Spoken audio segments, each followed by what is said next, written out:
Whenever there's a tragedy or something heinous that happens in this country, or in a city, or in a town, or in a state, typically we look for causes beyond that of the individual. And sometimes those causes just don't exist. Sometimes it's just no warning signs, nothing could have been done to prevent it, no changes to the law after the fact would change these circumstances in the future. So we end up throwing our hands up, and people try to find more abstract explanations, or in reality hone in on the criminal. And by the way, we definitely should blame the criminal for their actions because they are the one responsible for their actions, just like everybody in our society. The fact is, regardless of the law, regardless of the circumstances, regardless of warning signs ignored, we are all individually responsible for our own actions, and individuals should face the consequences of those actions. However, the story that we're going to talk about today is a story where there are broader implications, and those broader implications are related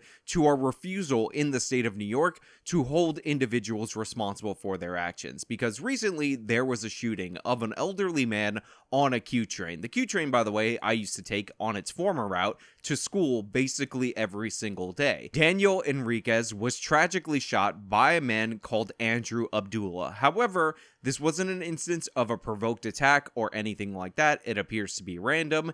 And the thing is, Andrew Abdullah had a long history of doing things like this before. We're going to get into the story, we're going to talk about it, but we got a sponsor. We're going to go over there and then come back on the other side. The hottest temperatures of the month are right around the corner. Summer is in fact here. This is why I highly recommend that you guys go over to Easy Summer Cool and get yourself one of these 4-in-1 air conditioners. They work really well, surprisingly well. It's recommended you put cold water in there. I put lukewarm sink water in there, and I'm legitimately surprised about how cool it is. It's also pretty quiet. Not sure if the microphone is picking up the fan after turning it on. And again, it will save you money on your power bill. And right now, if you go to EasySummerCool.com, you can get 50% off. Perfect for those small rooms with windows too small for air conditioning units, or as something to keep right on your end table, right by your bed for some quick cool that isn't going to break the bank. EasySummerCool.com. Yes, that is EasySummerCool.com. So like I said, the suspect in this story is a man called Andrew Abdullah, who fired upon Daniel Enriquez in what appears to be an unprovoked attack, and then fled the scene of the crime. And while he was fleeing the scene of the crime, he actually gave the firearm to a homeless person, presumably so that homeless person could do some damage, but thankfully this person just turned over the firearm to the police and talked about how he, even as a homeless person, is significantly more scared of New York City than he used to be. Obviously, Daniel Enriquez ended up dying, and that is really unfortunate and sad, but as I said in the open of this video, this is not a random instance that nobody saw coming and couldn't have been prevented. This is an instance based on an individual who had a pattern of behavior that would obviously lead to this happening, and all those signs were ignored by a system that is more interested in catering to the criminals than it is to protecting its elderly citizens in our city. This is not Andrew Abdullah's first rodeo. This is not Andrew Abdullah's first arrest. In fact, the reports are coming in that he's been arrested at least 8 times, and I know what you might be thinking. Obviously, he's a black man, so these must have been for low-level marijuana possessions that black men are targeted for by the NYPD because the NYPD is racist. So honestly, Sean, you can't make a point about how this guy definitely should have been in prison. Well, you are completely wrong. Not only was he arrested multiple different times, but he was also convicted multiple different times, and we're going to talk about one of the charges that he was convicted on and the sentence that he got. He was arrested in 2016 for assault again in 2017, as well as a gang takedown in May, and he was charged with attempted murder, robbery, and conspiracy in the first degree. Now again, these charges weren't just evil white racist charges from the evil white racist NYPD that happened to be tagged onto this innocent black man that happened to just be in this neighborhood. He was actually convicted of those 2017 charges. He was convicted of attempted murder. And I know what you guys are thinking. If it was in 2017 and he was convicted of attempted murder significantly after that, because our court system takes forever, how is this man still out of prison? How did he get out when attempted murder is horrible and should be regarded in the same light as murder? Because again, it's the intent that makes murder so bad and distinguishes it from a manslaughter. Well, the reason he was out of prison and capable of committing this crime is because for an attempted murder charge, he actually only received 30 months in prison. Now, I know what you guys might be thinking. There's a conspiracy charge attached to this situation, so maybe in the gang-related stuff, he was just there and he got tagged for like a felony attempted murder and it didn't really count. And you'd be completely wrong in that scenario as well. You see, his role in the attempted murder was that he shot somebody. Yes, we convicted this guy of shooting somebody and not killing them on attempted murder, and he was only given 30 months in prison. Now, that's not the whole story. When he was released, he was actually paroled and given 2 years of supervised release, where theoretically, hypothetically, if he committed more crimes while out on parole, you could have thrown him back in prison to complete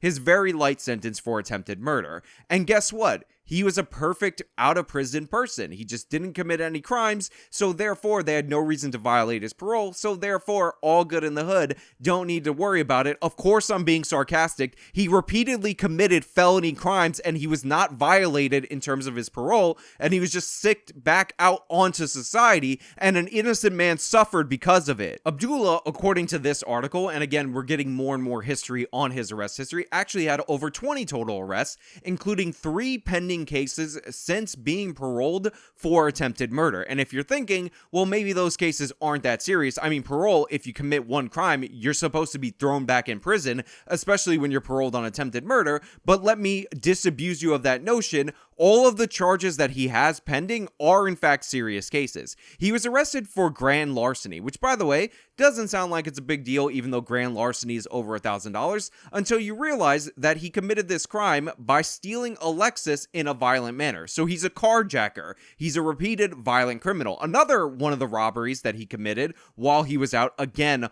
on early release on parole and should have been violated of that parole multiple different times, was a strong arm robbery. So he physically assaulted people during the course of a robbery, and yet the parole board in the state of New York didn't think this may be a good time to violate this attempted murderer who shot somebody's parole. Oh, and if you thought maybe, look, Sean, those are just 2 anomalies. Sure, strong arm robbery, sure, he stole a car, but it's not like he stole another means of transportation again, and that represents his 3rd case.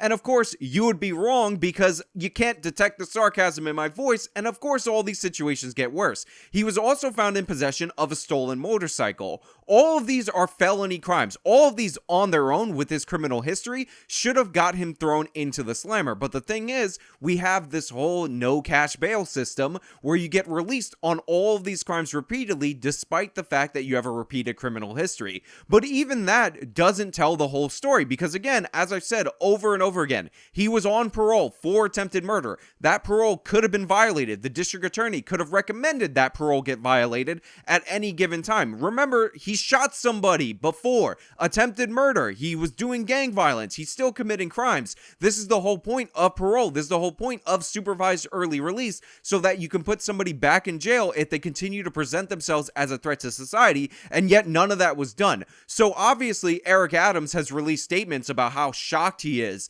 about this guy only serving 30 months for attempted murder, how shocked he is that parole wasn't pursued, how shocked he is that this guy wasn't thrown behind bars after 3 subsequent felony arrests in the short period of time that he was out on parole. But Eric Adams is the same mayor who endorsed the Manhattan District Attorney's plan to look for non-carceral solutions in all cases but murder. So this is exactly what the Democrats, the progressives, George Soros, Shaun King, all these leftist activists are campaigning for, what they're paying for, and it costs an innocent man their life. Now, there's actually criticisms of the NYPD because when they were tracking down this shooter, they found out that he was actually in his lawyer's office, so they camped outside of the lawyer's office in order to make an arrest. They're getting criticized for this behavior. They're being attacked for this behavior. It's considered uncouth for them to wait outside of a lawyer's office because honestly, you're not paying good homage to the attorney-client privilege. How dare you try to catch this violent man understand that everything in the system has been preventing you from catching over and over again and releasing him out onto the streets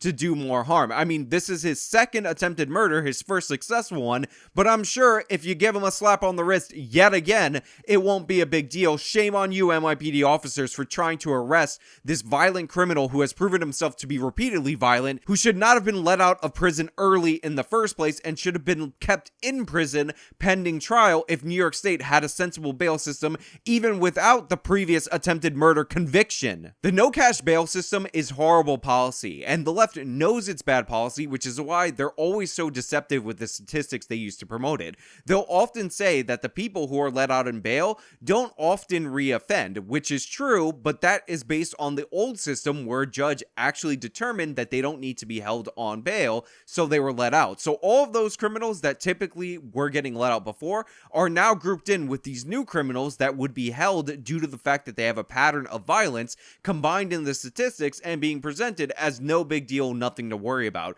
This guy should have been in prison 3 times over, not to mention his parole violated, which would have been 4 times over for all the crimes he committed just after, again, the conviction for attempted murder. I'm always told that the criminal justice system is so racist and never gives black people a chance. He shot somebody and he was given every break in the book, and now all of a sudden there's a dead body and people are not only pointing the finger, deservedly so, at the criminal who is ultimately responsible for his own actions, but at the enablers of the criminals, the people who campaigned on everything being all good in the hood, the people who are getting cheered for all this criminal justice reform, because these are the consequences that they should have foresaw coming, they were warned about, and they chose to ignore due to political convenience from the fringiest, most radical leftists in our society. We should know Andrew Abdullah's parole officer's name. We should know every single person that worked on the multiple different cases related to this, and we should know why he got his 30-month sentence for shooting somebody way back in the far-off year of 2017. The fact of the matter is, knowing 20 arrests, knowing the information that we have right now, is already outrageous. It's already shameful. It's already disgusting, but we need to know more so that we can make sure that criminals like this are never let back out on the streets, especially early when they deserve to be locked up, because they've shown us time and time again they are violent and they will do it again if given the opportunity. We need a criminal justice system that doesn't give these people the opportunity. But hey, those are just my thoughts. Let me know your thoughts down in the comments below. If you like this video, show me by leaving a like. You can subscribe for more content. Follow me on all my social media. Support me via the support links in the description box. This has been me talking about somebody being let out repeatedly and doing what we all knew he was going to do. Till next time.